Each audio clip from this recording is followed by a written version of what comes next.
Hello, everybody, and welcome back to the Feeling Seen podcast, the podcast that talks about the movies that make us feel seen.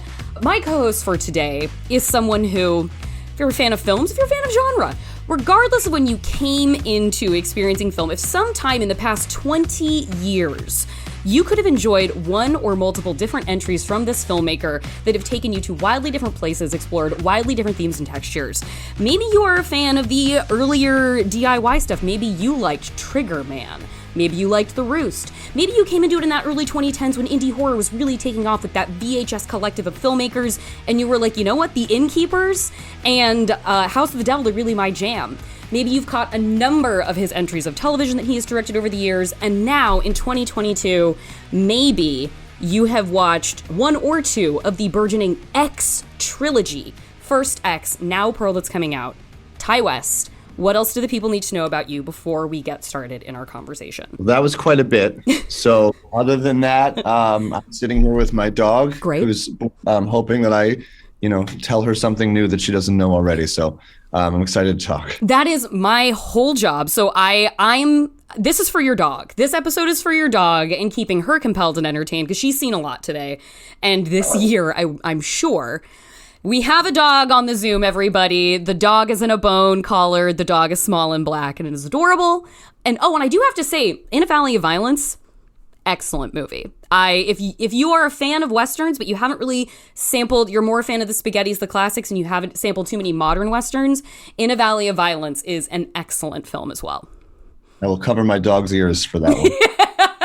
I'm sorry, dog. In the Valley of Violence exists in the John Wick tradition of protect your pets. I guess I will start with a place where we have a lot in common, which is, when did you come to recognize that Mia Goth is the star that she is and realize that you needed to do something about that? I had seen her in probably most of the movies that she'd been in, mm-hmm. and I thought she was great. And then when X came about and we were looking to cast the movie, we were looking at casting MaXXXine as the first role.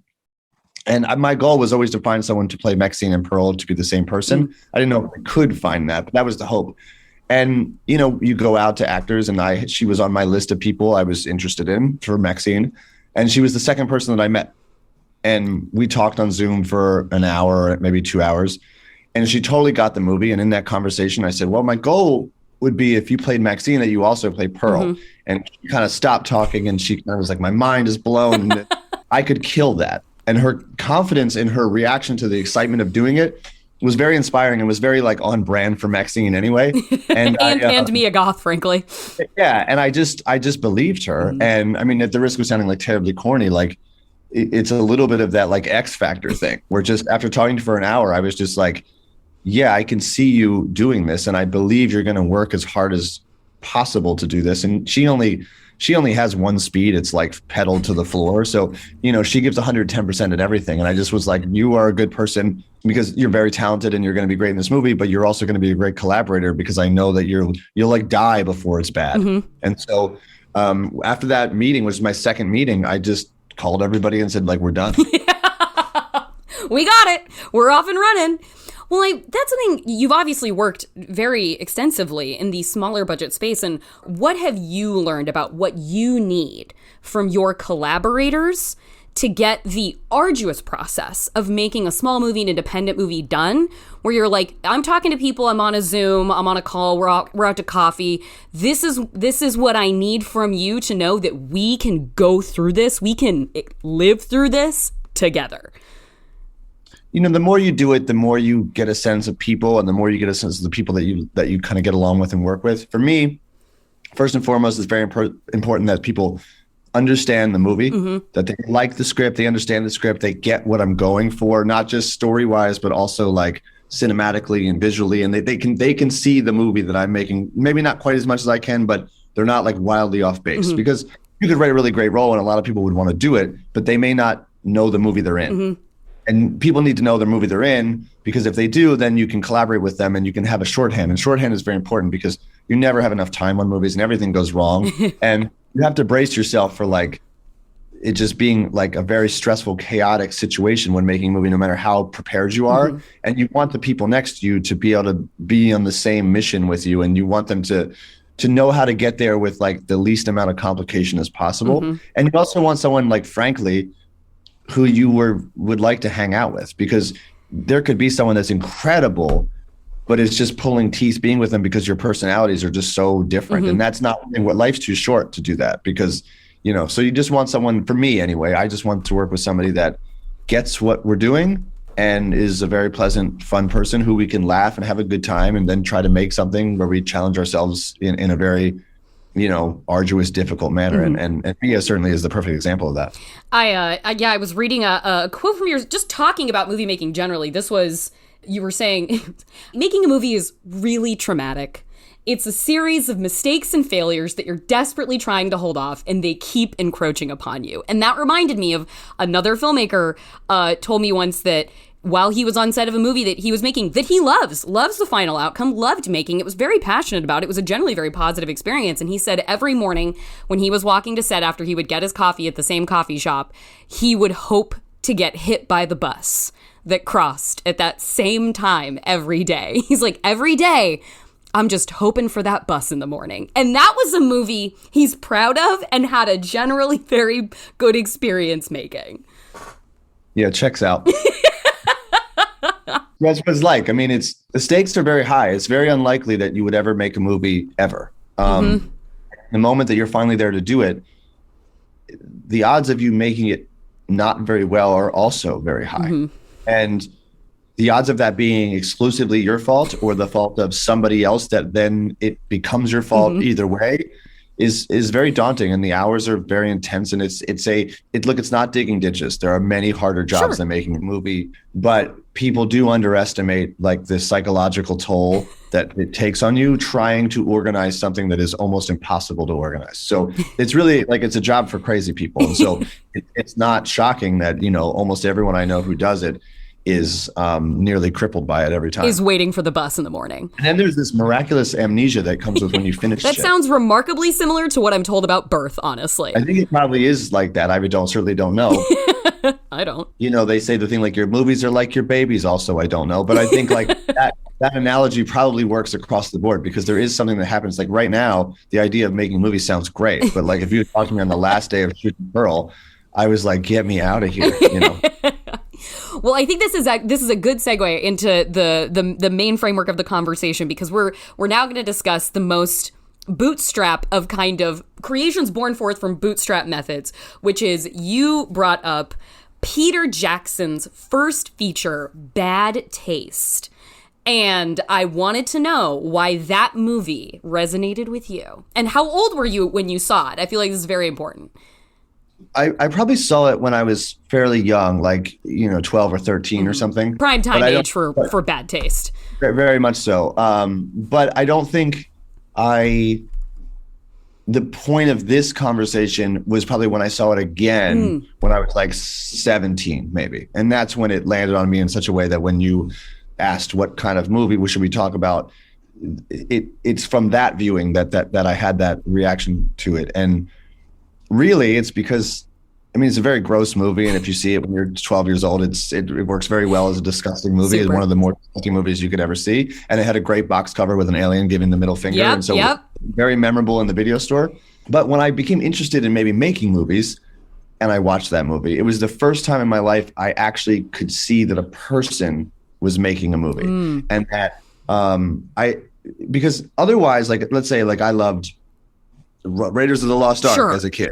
But as far as I was concerned, like, Steven Spielberg and that movie were just like burst into the air. Like the Big Bang, it just existed. Absolutely. From the primordial soup came a Steven Spielberg classic. Yeah. And so I just didn't have any thought that like this was a thing that people did. Yeah. Like I guess if you asked me, I would be like, I guess that's what they do, but I don't. And, you know, I'm from like Wilmington, Delaware, which is not like a filmmaking hub. It is not anywhere near Hollywood or whatever, you know, an industry where people tend to know about things. So to me, I saw Bad Taste and I was like, so the guy who made this wrote it and is directing it, and he's playing two different characters in it, and his friends are in it, and they made it on the weekends. And like the camera's clearly just on his car in this shot. Okay, you could just do it. Right. And that was like the first time I had a really profound moment where I was like, if you are tenacious enough and in theory talented enough, you could just make a movie. And that also timed out for me that like when I was seeing that, there was also the really big like 1990s like independent filmmaking boom going on. And those movies obviously did a similar thing, but they didn't do it as clearly to me. I mean, like maybe something like Clerks or Pi or something. Right. Also a very kind of homegrown movie. But, you know, a movie like Clerks or something was still relatively formal in the way it was made. Whereas, you know, Bad Taste was really crafty in how it was done. It was like wacky. And it was like, in Clerks, you were like, I get it. They're in a store and they're talking. But in like Bad Taste, it was like, well, how do they have his head open like that? I hope I'm not the poor bastard that's got to clean that up. Jesus. That just got me thinking that, like, you know, this is something I actually could do because there's someone in New Zealand, a place I never even heard of, doing it all by himself. And if that's true, then I should be able to do this also. Yeah, and this is baby Peter Jackson, like you said, playing two roles, and he's I guess maybe it's just a conversation with friends where it's like, hey guys, let's make this movie where New Zealand, like towns in our country, are getting wiped out by an alien invasion that wants to be like. I think the motivation is to be like a prevailing multinational corporation and like the other multinational corporations won't know what hit them when these aliens take over and like win the war of capitalism. Can't aliens be friendly? There's no glowing fingers on these bastards. We've got a bunch of extraterrestrial psychopaths on our hands. Like a visit from a planet full of Charlie Mansons. They've wiped out a small town for starters. It's my guess they'll go on to something bigger next time. Christchurch, Wellington, Auckland? Yeah, well, that wouldn't be so bad. And then it becomes like a body horror alien invasion. Also, it's amazing watching it now, seeing what a capable action movie this is. Totally. I mean, it's truly, I mean, it is a movie that was made over the course of many years, but it is the absolute sign of like a genius. You know what I mean? Like it's for all its rough around the edges and silliness or whatever. The fact that a person did that is like, there is no one else that could do that. So years later, when he ends up doing this trilogy of Lord of the Rings, it's not shocking. It seems like it should be because it's so far removed and so much more professional.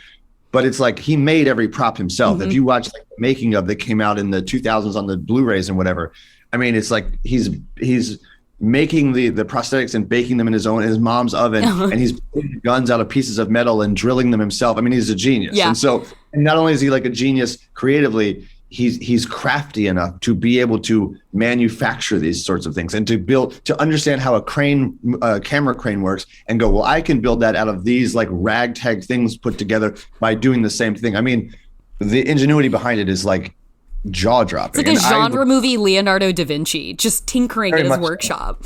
And that's something that was like way beyond my ability. But I go back to, again, some guy in New Zealand by himself just said, I can do it. And he did it. And that for me was very like liberating because it made me realize that like, you can do it. You might fail at doing it. You might not be good at it, but like, you can do it. Well, and it like even watching your very first stuff, like the Roost and Trigger Man, it like, you know, I asked the question of like, you know, getting around to the question of like, how did these things influence work that you made after that? And watching Trigger Man and the Roost, it's like, oh, it's right there. Like I feel like there are like I can see threads directly to like the way that like follow cam goes around in Trigger Man, and like it's just very much feels like we're over the shoulder of this group of friends in the woods in this little location, and then with the squibs and the blood and the brains falling out of heads, I was like, oh yeah, I can see how this baked into the DNA. Yeah, I mean, there's something about that. I mean, certainly with those two films, you know, The Roost was one that I was very fortunate to meet Larry Fessenden, and he said, you know, if the only thing stopping you from making a movie was a little bit of money, what if I gave you a little bit of money? Yeah, and talk about just make it. Larry Fessenden and Glass Eye Picks. Shouts out to Larry Fessenden.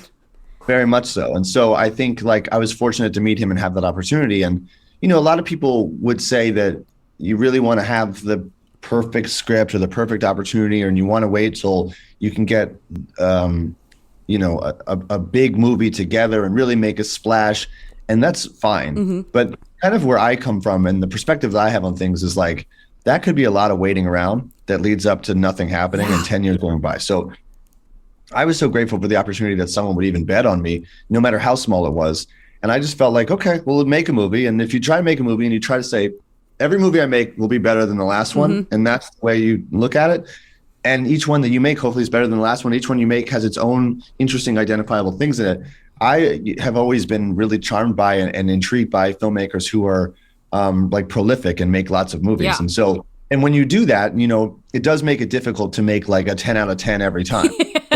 But the goal doesn't have to be a 10 out of 10 every time. The goal has to be something interesting every time and something that you're passionate about every time. And if you only have, in the case of Triggerman, $15,000 to make a movie, like, someone could argue that you shouldn't do it, but I would argue that, like, I'm doing it anyway. And I hope that you like it. If you don't like it, I'm not going to be offended. If you don't see it, I'm not going to be surprised. But, like, I'm going to just keep doing it anyway because I can, you know. And I think that it's something that I want to do. And because I want to do it, I will go through the difficult process of doing it, whether it's a $15,000 movie or a couple $1 million movie or whatever have you. And they offer different things and they offer different experiences. And for me, and coming up certainly with Larry, it was always just, you know, we always joked that it was that Glass Eye Pix made like B movies with A ideas. Yeah. It's Larry with his teeth out and just like giving you full henchmen by the end of that.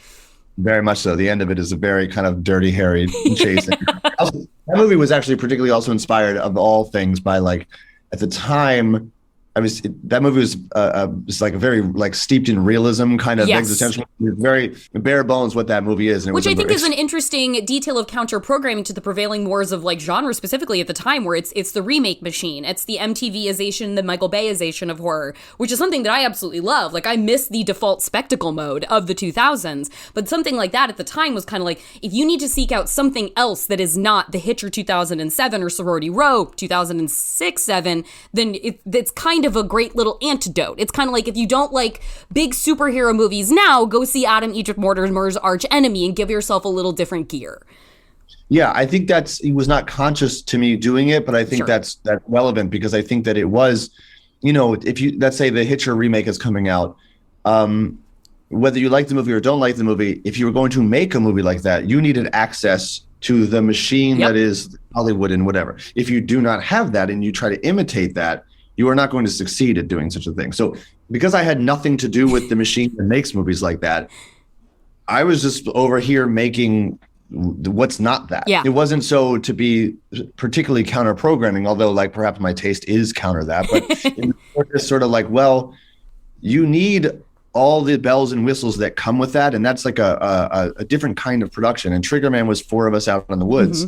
And I think at the time I was also a bit inspired by, like, a certain kind of realism in movies, which I'm actually no longer interested. At the least it goes cyclical, but at the moment I'm not interested in it at all. And I think, like, I really liked Jerry, the movie that Gus Van Sant made, like, a lot. And that was a movie with a lot of long takes and a lot of, like, sort of just existential vibe. Well, and if you're starting to absorb movies when you're like 12 years old, say you're watching Bad Taste, and like you said, that sprung from the 90s where there's the independent cinema movement, also part of that, the new queer cinema movement, where realism, not even anti-heroism, but just a sort of idea of heroism is not requisite in story. I can see how that, like, gets into the pores. So when you come out of the gate making your first feature-length stuff, like, yeah, realism, like, really sink my teeth into that.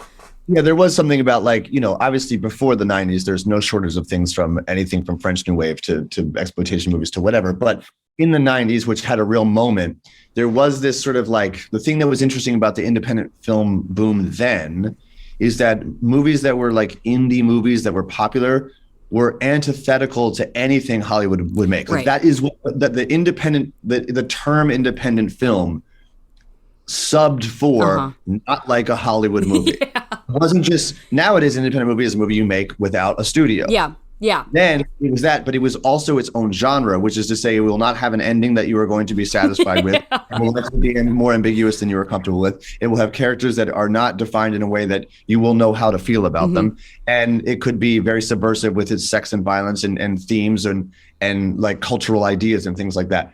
And nowadays, again, an independent film is not necessarily seen as that anymore. It's just kind of, it's made inexpensively. I mean, and in many ways, those independent movies were essentially just B movies. Yeah. But they were less mimicking. B movies typically mimicked Hollywood movies in a lesser way, whereas the independent film boom of the 90s was really going the opposite direction. It was like the voices that were coming out of that were voices that couldn't come out of the Hollywood system. And that was very exciting. And then probably somewhere in the mid 2000s, around the time of Triggerman and all the remakes you were talking about, something happened where independent films could be sold at film festivals for a fortune. And independent films started to be these countercultural, bizarre indie things, and also inexpensive movies with movie stars in them to be able to flip at a film festival. Well, and that was something that gets into something that it's exactly what I wanted to get into with sort of like the arc of your work, which is we start, we're talking about this boom in the 1990s, and then we move into, like, as the aughts are ending, we start getting into the early 10s,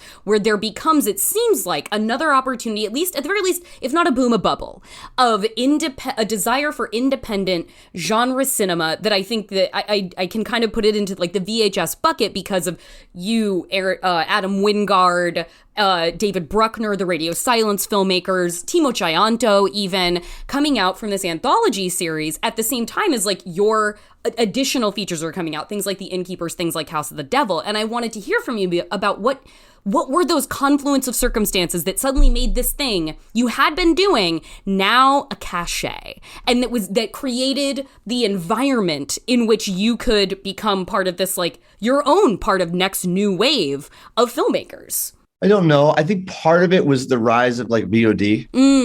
It's not necessarily anything that anyone's really that excited to be associated with. Like, it's like, I mean, because House of the Devil, for instance, was, other than the movie Bubble from Steven Soderbergh, which was also by Magnolia, which is House of the Devil was Magnet, which is part of Magnolia. That was the first time I knew what VOD was. And House of the Devil was a movie that was very, very early on being on VOD. And it was very great for that film because, on your cable provider, Comcast, whoever it was, is what VOD was. It wasn't that didn't exist. It wasn't Amazon. It was like, oh, it's on my cable box and I can rent this movie. And that was very new. And that was something that HDNet and Magnolia were really ahead on. And I was confused by it. I mean, it was like pay-per-view was what it felt like. I was like, but what was really great for House of the Devil and went a long way, because House of the Devil was certainly like a niche culty thing in theaters, but it went a very long way on VOD, because when you went to that section on your TV, there wasn't a lot there. Yeah. But like nowadays, if you were to say, well, let's see what's on VOD, you have to go through Transformers, The Eternal Scroll, Toy Story, like every Marvel. You're just never going to find House of the Devil because it's so buried beneath gargantuan movie star driven like Hollywood affair. And that's not to knock that stuff. It's just to say that, like, of course that stuff's front and center. Of course. But Lucky McKee was posting the other day on Twitter because he has his movie The Old Man coming out, and he was like, "Oh, the old man's taking the bronze." It was like iTunes trailer list, and it was like The Fablemans and something else from TIFF, and then his movie, and it was like, yeah, that's a big fucking deal to see that, because there are the layers. Now there's the layers on VOD to like find the little movie that's going to benefit more from VOD than something obviously like The Fablemans is going to. Yeah, and the difference between, say, VOD and the video store is that the video store browsing was associated with it. Yeah. And scrolling on VOD is not the same as browsing. No, it doesn't have that real same tactile satisfaction. If you are not in the first page or so, you are very likely not to be seen. So for House of the Devil, for instance, we were, it was the very great poster. As soon as you hit VOD, it was like advertised at you. So it went a long way for us. And that rolled into the Innkeepers very successfully, and VHS, also Magnet, same company. And as that was growing, I think that just helped people find it. And they found it as a alternative to something else. And now it's harder. Then it was hard to have an independent movie in movie theaters. Now there are less movie theaters, but now there's even less space on VOD. I mean, there's more space, meaning it's infinite. But there's less space to be in the main page conversation. So because we're now competing with everything, and there we weren't really competing. We were in our own little niche, and so I think that helped carve it out. And I think in the bubble of the film world, rolling out after like Mumblecore, which is a terrible name, but was probably one of the last genuine like movements within independent films, because that kind of group of people that get associated with that were really making those movies regardless of their commercial appeal, because we all worked on each other's movies just as something to do on a weekend, not because we're going to go take it to a film festival and it was going to make us a star, or because this was going to show the world that we could make a Marvel movie. It was just because we didn't have anything else to do. Yeah. We had a cool idea for a movie. Do you mind coming to help hold the boom? Yeah. And that was a really spirited thing of people who just love making movies and were using this inexpensive technology to do it. And there was an association with that a little bit in some of the horror as well. It was like, people were like, well, you could just, as an extension to jump off the bad taste of it all, if you saw somebody like the Duplass brothers or Joe Swanberg or someone making a movie for $5,000, if you said, oh, I can't make my movie, it's like, well, bullshit. Yeah. Like you could do it. You just aren't doing it because maybe you can't picture your movie in such a way, or you're afraid that it won't work out. And there was a group of people who were just willing to do it regardless. And I think that showed specifically in VHS. I mean, Radio Silence and those guys, I mean, they were making stuff and putting it on YouTube and doing all the effects themselves. And they were like wonderkins as far as talent. Bruckner was in Atlanta doing that. He had made this part of The Signal and all that. And he was a very self-sufficient kind of person. Wingard, the same. He had come up making a bunch of movies all by himself. And I had as well. And so it was really just a lot of like sort of homegrown, we don't need a lot of help kind of talent, I guess. We're going to take a quick break, but when we get back, there will be more with Ty West about X, Pearl, and where he is on his Peter Jackson directorial trajectory. Then, I will have one quick thing before I go. I know it's Halloween season, guys, but did you see the trailer for Shotgun Wedding? Outstanding stuff. We're going to get to that next J-Lo treasure in the one quick thing, so stick around.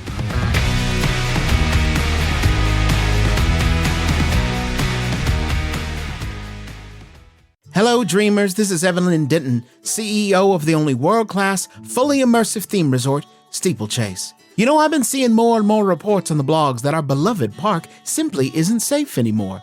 Murder them? I'm gonna wreck it. They say they got mugged by brigands in the fantasy kingdom of Ephemera, or hijacked by space pirates in Infinitum. I mean, I could have a knife. My papa said that I needed to do a crime. Friends, I'm here to reassure you that it's all part of the show. These criminals were really just overzealous staff trying to make things a little more magical for our guests. We're just as safe as we've always been. This isn't a county fair, dreamers. This is Steeplechase, the Adventure Zone. Every Thursday at MaximumFun.org. Since the dawn of time, man has dreamed of bringing life back from the dead. From Orpheus and Eurydice to Frankenstein's monster, resurrection has long been merely the stuff of myth, fiction, and fairy tale. Until now. Actually, we still can't bring people back from the dead. That would be crazy, but the Dead Pilot Society podcast has found a way to resurrect great dead comedy pilots from Hollywood's finest writers. Every month, Dead Pilot Society brings you a reading of a comedy pilot that was sold and developed but never produced, performed by the funniest actors from film and television.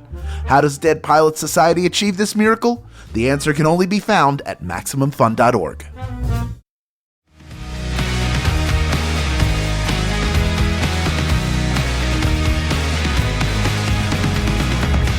Welcome back to Feeling Seen, where I have been talking with director Ty West. Ty's adventures in filmmaking were inspired by Peter Jackson's DIY debut, Bad Taste, in which Jackson played multiple roles himself. Fast forward to this year, where Ty has made both X and Pearl with A24, and that trilogy will soon round out with a film called MaXXXine. So let's get back to it with Ty West.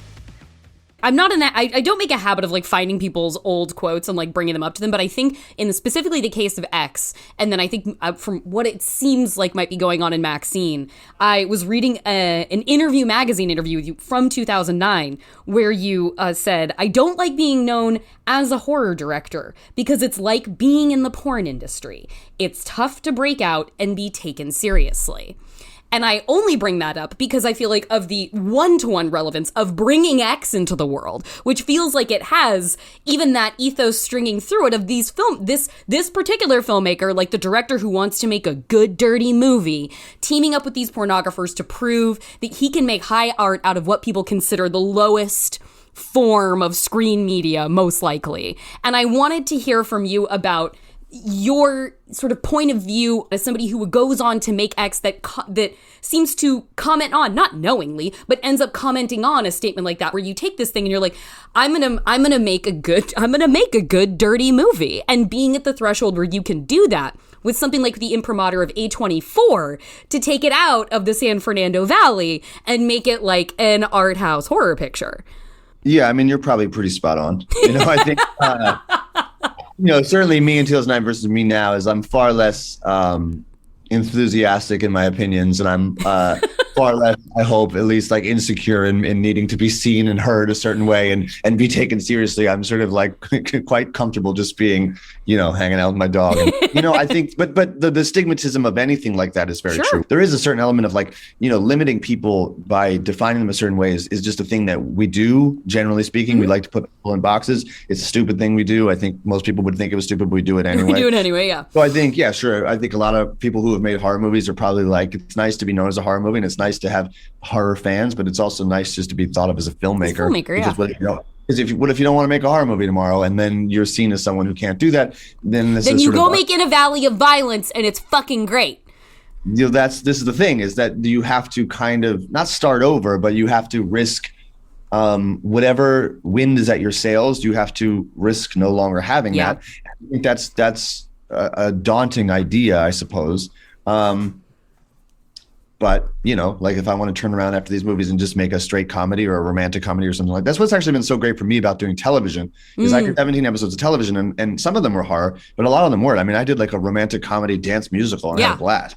So I think like I was always happy when like The Resident calls and I was like, okay, doctors who don't play by the rules, let's do this. Give me those doctors not playing by rules. I like it because I'm not likely going to write that myself, and I don't know when I have an opportunity to do this, and this is a great opportunity to do that and learn from it and have that experience. And so certainly, yes, that vouchers itself into X and RJ's character in a humorous way, I'd like to think. And I'm very tight-lipped about MaXXXine, but there certainly is an element of the story that does relate back to the sort of being stigmatized. Yeah, I won't ask you about MaXXXine because I too would like to be surprised, and I'm not in this business to break news, but I just have to say, a movie in Los Angeles and a movie with Mia Goth, you're already playing two of my favorite songs, so I'm bullish. I'm bullish on the rest of the trilogy, as I have been bullish on the first two. And in speaking of the trilogy, in how we've talked about sort of like eras of industry as you have moved through them. A running joke I have with a filmmaker friend is that the 2000s loved a very sad backstory. So like so many of the remakes that came around that time with something like a Black Christmas, it's like the House of Wax remake. It's like, again, two movies I love. Let's take a thing that already had obviously there's already a villain. Now let's give that villain a really fucked up backstory. Like, let's put incest in there. Let's make them conjoined twins. Like, let's put a hat on a hat of like shame and trauma. And what was so rejuvenating about watching X and Pearl is watching the fun of people doing bad things while still really fighting every instinct to be like, but they're like there are certain moments in Pearl where Mia Goth delivers such rending performances that I'm like, I mean, but she's probably a good person underneath it all. And I know what she's going to do in the 1970s timeline. But I still have to sit there and be like, no, I could fix her, though.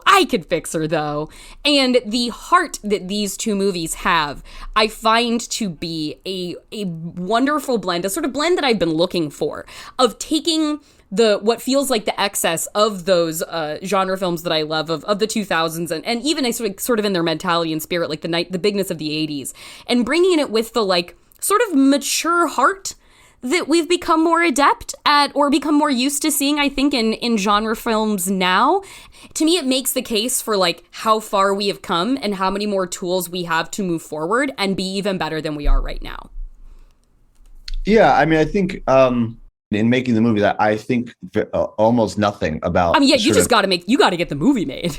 Yeah, well, it's just, you're also just sort of like, I see this in my head. Let me just see if I can get it done, and God willing, people will like it. But yeah, it's a strange thing. I mean, it also, like, the voice of the public about every topic known to man, particularly movies, is so unbelievably magnified now to where it was that it seems even harder to get a lot of people to like something, which is what makes kind of X miraculous in a way for having it received as well as it was.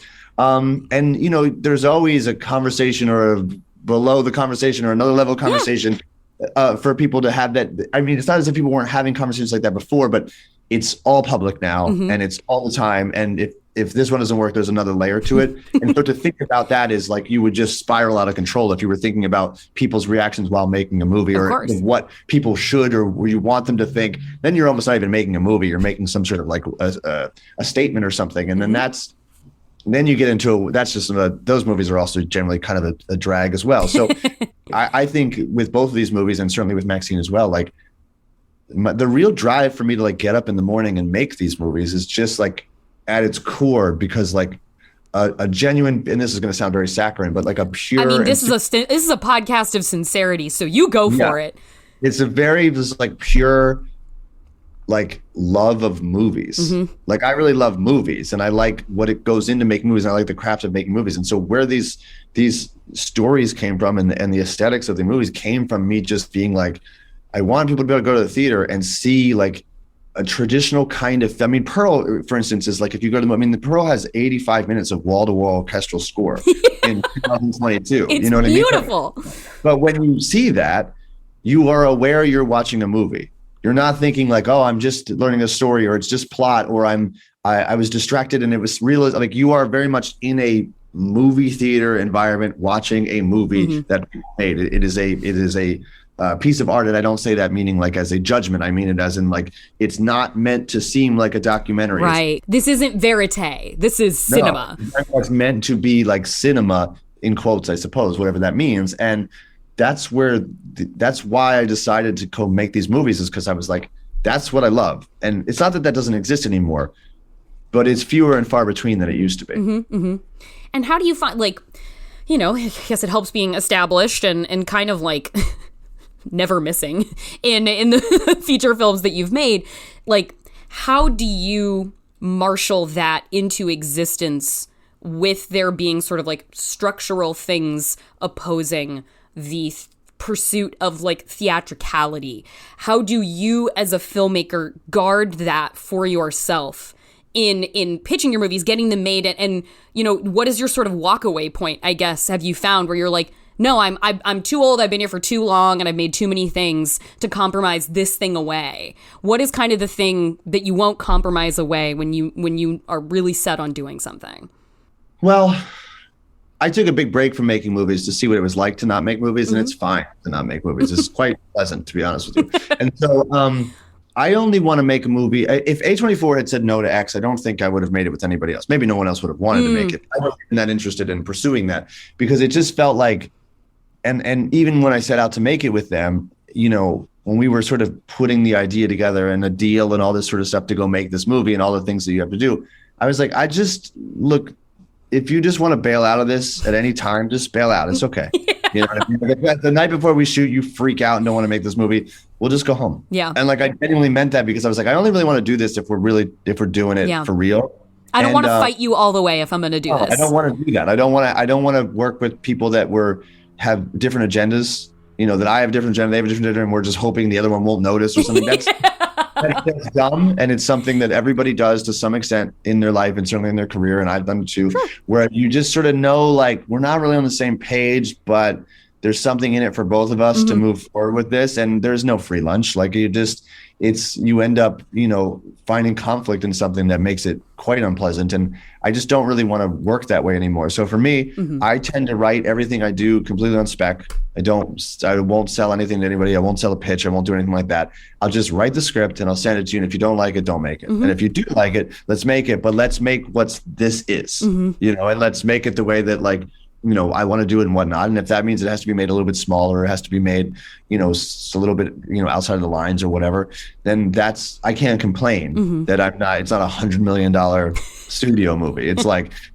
I know, I didn't sign up for that. And so I think you just have to be willing to understand the, like, I guess, sandbox you're going to play in, and not complain that, and going back to my stupid, immature quote from 2009, you just can't complain about what you're doing because you're doing it. You could not do it. You know what I mean? Like to say to myself in 2009, like go make a Western. Yeah. You know what I mean? If you don't want to make art movies, go make a Western. Will it be hard to do that? Yes. Yes. It will be very hard. And if you wanted to make like a rom-com, it will be harder. Yeah. You know what I mean? But if you want to do it, like shut up and do it. Don't say that you can't do it. It's just that it's going to be harder to do it. And so everything's hard. It's right. Like it's going to be hard to make a next horror movie you're going to make too. So you might as well make the fucking Western. It's very hard. Pearl was hard. X was very hard. Like, you know, I had to really think about wanting to do it because it was hard to do. And so I think, yeah, it's not so much a walk away point as far as like what's the even walk forward point, which is just to really want to do it. Well, I guess my wrap up question to you then would be, with time and experience behind you, with the most minimal of resources to a A24 trilogy, perhaps all coming out within, I don't know, 18 months of each other. I have no idea, but could be that. And with those boundaries in place that you forged over time, and with the work ethic as you have put it together to know that this is how it preserves you and allows you to be happy in your career, what is the next swing that is the walk forward thing that you think about? Like, you know, is it time for You're the Frighteners? Is it time for your Fellowship trilogy? Like, what is the thing that gets you, that like back of your mind even, it's like, this is a thing I walk forward for, because otherwise I'm just going to walk away if I have to feel dissatisfied with the process. What animates you now then?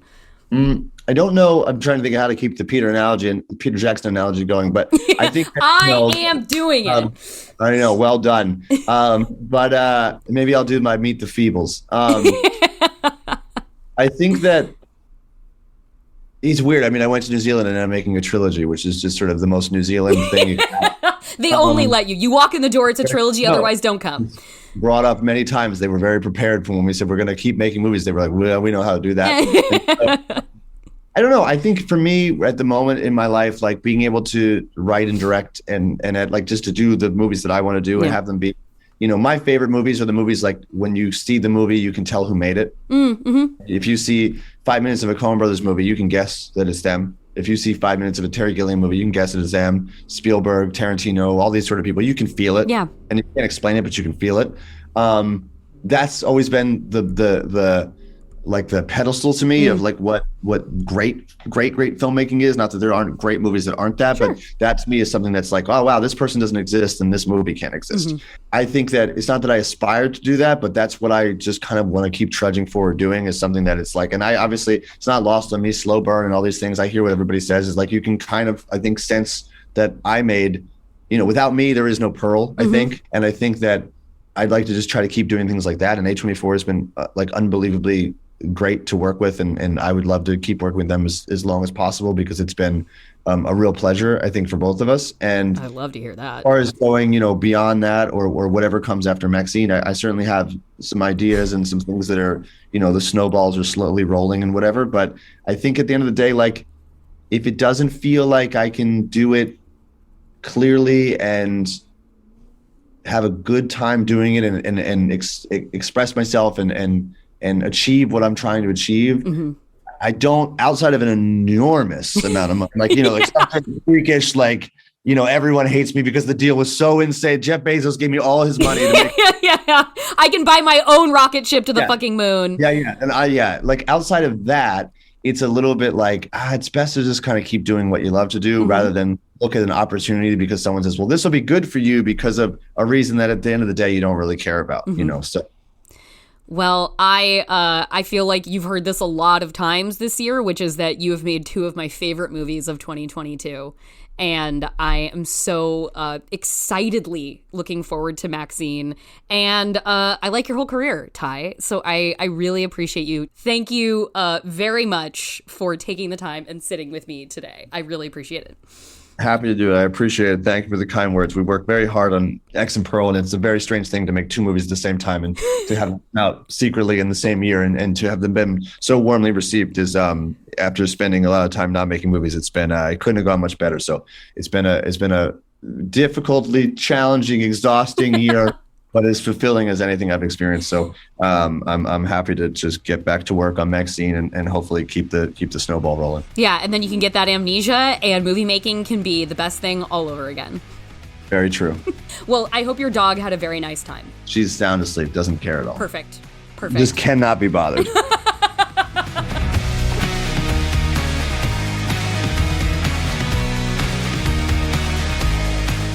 Thank you so much to Ty West. What a treat to have him on. I've been watching his stuff for so long. It's nuts to finally get to talk to him and to really review just how consistently good that guy is. What a talent, Ty West. I think he's going places. Pearl is in theaters now. You can watch X at home on your VOD platform of choice, and MaXXXine, spelled with 3 X's for our girl, is coming soon. It's Mia Goth season, everybody, and we are feasting. If your interest was piqued and you want to check out Peter Jackson's Bad Taste, it is also streaming on house favorite Tubi, the official channel of the Disaster Girls podcast, Tubi. And now, one quick thing before I go. I feel like 2022 has been a real good year for movies, you guys. And it is so good to see Jennifer Lopez doubling down in this one year with 2 new romantic comedies. We have missed her so much.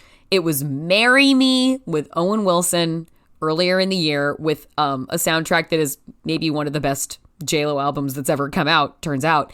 And that was charming as hell. And now there is Shotgun Wedding coming out with, you know what, a low-key quiet fave of mine.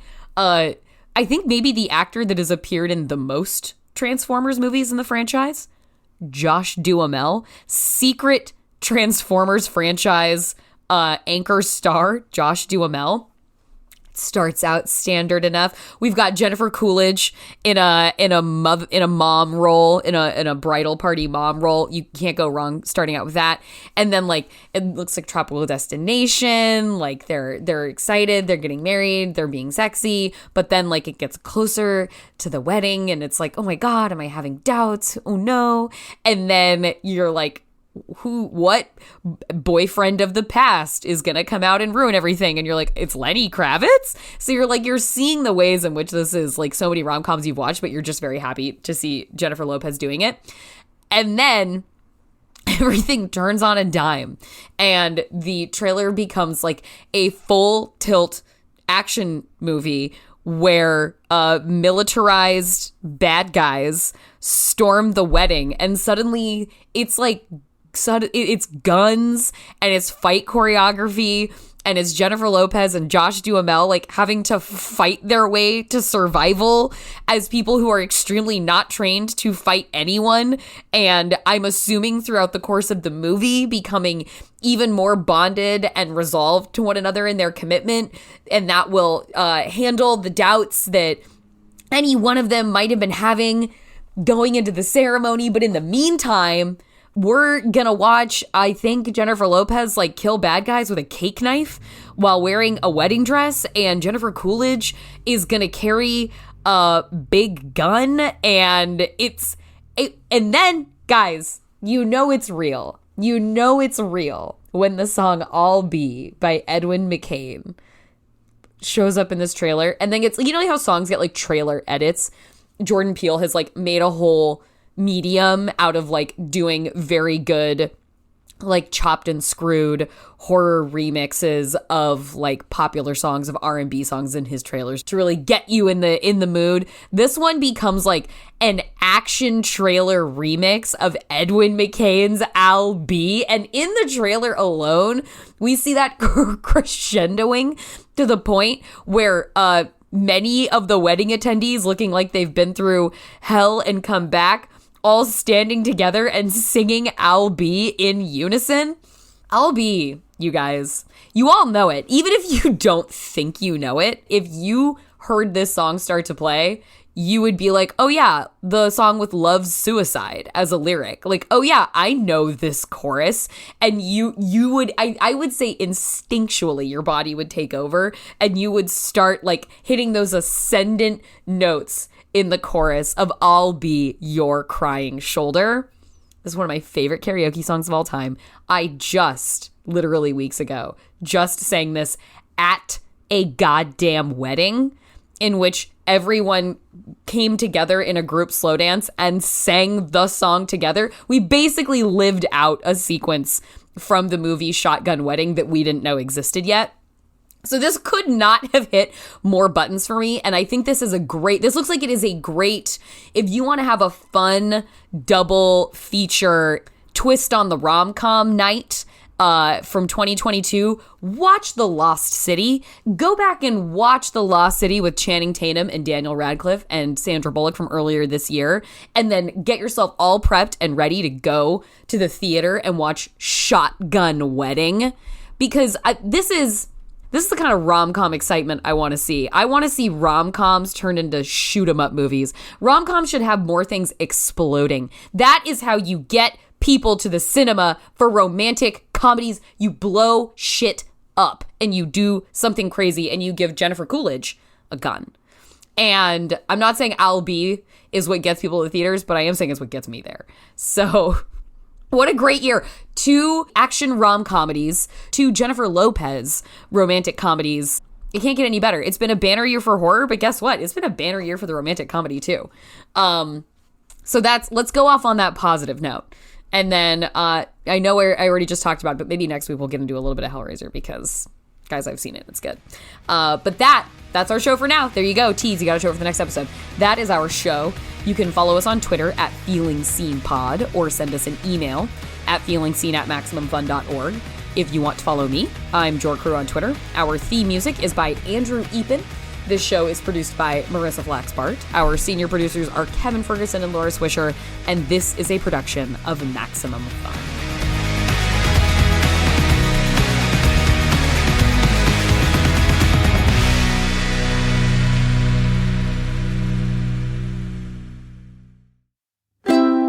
MaximumFun.org. Comedy and culture. Artist owned. Audience supported.